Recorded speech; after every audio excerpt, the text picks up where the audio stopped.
Hello viewers, কেমন আছেন সবাই? আশা করি সবাই ভালো আছেন। আজকের এই ভিডিওর মাধ্যমে আপনাদেরকে আমি শেখাবো কিভাবে আপনি চাইলে আপনার মোবাইল দিয়ে ঈদ মুবারক পোস্টার বা ব্যানার ডিজাইন করবেন। তাহলে চলুন দেখে নেওয়া যাক কিভাবে ঈদ মুবারক পোস্টার এবং ব্যানার ডিজাইন করতে হয় মোবাইল দিয়ে। তার আগে বলে রাখি, আপনি যদি আমার ইউটিউব চ্যানেলে নতুন দর্শক হয়ে থাকেন তাহলে অবশ্যই আমার চ্যানেলটি সাবস্ক্রাইব করে দিবেন এবং ফেসবুক পেজ থেকে দেখে থাকলে অবশ্যই পেজটি ফলো এবং শেয়ার করে দিবেন। তাহলে চলুন দেখে নেওয়া যাক কিভাবে পোস্টার তৈরি করতে হয়। পোস্টার তৈরি করার জন্য প্রথমে আপনি আপনার মোবাইলের প্লে স্টোরে চলে যাবেন। প্লে স্টোর ওপেন করার পর সার্চ অপশনে সার্চ করবেন ঈদ মুবারক পোস্টার। ঈদ মুবারক পোস্টার লিখে সার্চ করবেন। সার্চ করার পর দেখতে পাচ্ছেন একটি অ্যাপস এসেছে। আপনি আপনার মোবাইলে এই অ্যাপসটি ডাউনলোড করে নেবেন। ডাউনলোড করে ইনস্টল করে নেবেন। আমার যেহেতু ইনস্টল করা রয়েছে, প্রথমেই আমি এটাকে ওপেন করে নিব। দেখেন, এই ওপেনে ক্লিক দিলাম। ওপেনে ক্লিক দেওয়ার পর এড আসতে পারে। এড আসলে আপনি এটাকে স্কিপ করে দিবেন। স্কিপ করার পর দেখছেন এখানে একটি নোটিশ এসেছে, আপনি নোটিশটি পড়তে পারেন। তারপর এখানে উপরে দেখছেন ক্রস বাটন রয়েছে, এটিকে এখানে ক্রস করে দিবেন। ক্রস করার পর এখানে দেখতে পাচ্ছেন অনেক পোস্টার রয়েছে। আপনি কোন পোস্টারটি তৈরি করতে চান? আমি যেহেতু ঈদ মুবারক পোস্টার তৈরি করব, তাহলে উপরে দেখেন এখানে স্ক্রল বার রয়েছে, এখানে যাচ্ছে আসছে এদিকে। আপনি এটাকে মুভ করবেন। মুভ করার পর দেখেন এখানে রয়েছে, এটা মুভ করবেন। তাহলে এই পাশ থেকে এই পাশে টেনে নেবেন। তাহলে এখানে দেখতে পাচ্ছেন লেখা রয়েছে ঈদুল ফিতর। এখানে দেখতে পাচ্ছেন লেখা রয়েছে ঈদুল ফিতর। এই ঈদুল ফিতরে ক্লিক দিবেন। ঈদুল ফিতরে ক্লিক করে আবার এড আসতে পারে। এড আসলে আপনি এটি ক্রস করে দিবেন। এটি ক্রস করার পর আপনি কোন ডিজাইনে আপনার পিকচার লাগাইতেছেন, এখানে দেখছেন অনেকগুলো ডিজাইন এসেছে। আমি যে কোনো একটা ডিজাইন লাগিয়ে দিলাম। এখানে প্রথম থেকে একটি ডিজাইন আমি ক্লিক করে নিলাম, এটা দিলাম। ক্লিক করার পর এখানে বলতেছে আনলক করার জন্য এড দেখে আপনাকে আনলক করতে হবে।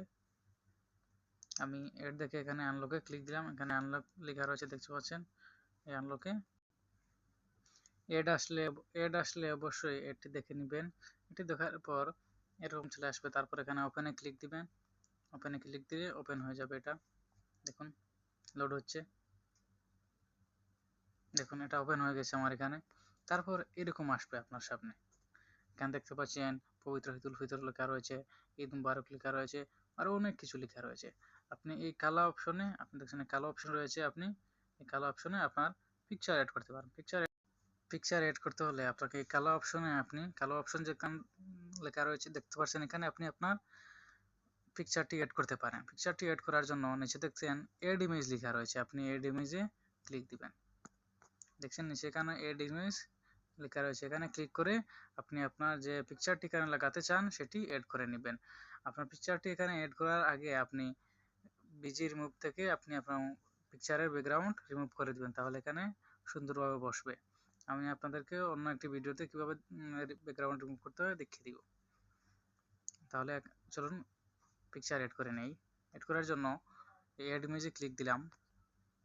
এড ইমেজে ক্লিক দেওয়ার পর এখানে গ্যালারিতে ক্লিক দিবেন। গ্যালারিতে ক্লিক দেওয়ার পর আপনি যে পিকচারটি এড করতে চান সেটি এড করে দিবেন। আমি একটা পিকচার খুঁজে নিচ্ছি। দেখুন আমি এখান থেকে একটি পিকচার সিলেক্ট করে দিলাম। তারপরে আপনি যদি গ্রুপ করতে চান গ্রুপ করতে পারবেন। আমি গ্রুপ করলাম না, ডোন্ট গ্রুপে ক্লিক দিলাম। তারপরে এড আসলে আবার এড দেখে নেবেন। তারপর দেখুন এই পিকচারটি এসেছে, আমি এখান থেকে এটা জুম আউট করতে পারবো, ছোট করতে পারবো, বড় করতে পারবো। এখানে আমি এটাকে বসিয়ে দিলাম। দেখুন কি সুন্দর বসছে। এখানে বসার পর নিচে দেখছেন লেখা রয়েছে এখানে আপনার নাম লিখুন। দেখুন এখানে লেখা রয়েছে এখানে আপনার নাম লিখুন। আপনি চাইলে এখানে আপনার নাম, পদবি, রাজনৈতিক কোনো যে কোনো লিখতে, আমি এখানে লিখে দিলাম TCH টেক মাস্টার